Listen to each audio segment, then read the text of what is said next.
Sitalkuchi block Trinamool ছাত্র পরিষদের পক্ষ থেকে শীতলকুচি কলেজের সামনে অবস্থান বিক্ষোভ কর্মসূচি। গত 28শে আগস্ট তৃণমূল ছাত্র পরিষদের প্রতিষ্ঠা দিবসে রাজ্যের মুখ্যমন্ত্রী তথা তৃণমূল সুপ্রিমো মমতা বন্দ্যোপাধ্যায় 30শে আগস্ট অর্থাৎ আজ রাজ্যের সমস্ত কলেজ বিশ্ববিদ্যালয়ের সামনে ছাত্র পরিষদের পক্ষ থেকে আর.জি. কর মেডিকেল কলেজের ঘটনায় দোষীদের ফাঁসির দাবিতে এই অবস্থান বিক্ষোভ কর্মসূচির নির্দেশ দেন। সেই নির্দেশ মোতাবেক আজ শীতলকুচি কলেজের সামনে প্রায় 3 ঘন্টা অবস্থান বিক্ষোভ চলে। এই বিষয়ে শীতলকুচি ব্লক তৃণমূল ছাত্র পরিষদ সভাপতি শাহানুর আলম লিটন বলেন, মমতা বন্দ্যোপাধ্যায়ের নির্দেশে আমরা অবস্থান বিক্ষোভ কর্মসূচি করলাম। আমরা চাই আর.জি. কর কাণ্ডের ঘটনায় অভিযুক্তদের অবিলম্বে ফাঁসি ঘোষণা করা হোক।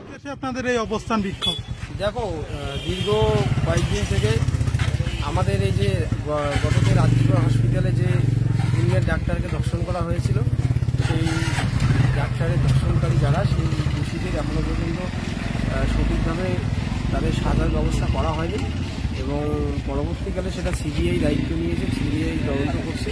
সেই তদন্তের কোনো গতি এ পর্যন্ত আমরা পাইনি।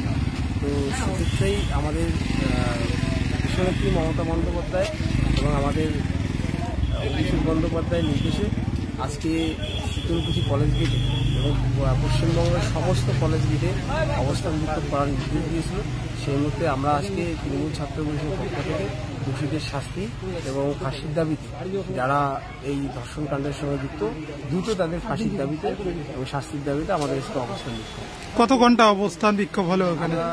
3 ঘন্টা অবস্থান বিক্ষোভ করলাম। আচ্ছা, কি নাম আপনার? আমার নাম শাহানুর আলম, সভাপতি শীতলকুচি ব্লক তৃণমূল ছাত্র পরিষদ। এখানে ছাত্র নেতারা আমাদের আছে জেবি চৌধুরী এবং আমাদের প্রাক্তন সহসভাপতি সেলিম হোসেন থেকে শুরু করে আরও অনেকেই আছে, শাহানুর, সম্রাট থেকে শুরু করে সবাই আসছে। অনেকেই মিছিল প্রোগ্রাম শেষে ওইদিকে ঘোরাঘুরি করতেছে। মোটামুটি আমাদের প্রোগ্রামটা আমরা শেষ করলাম।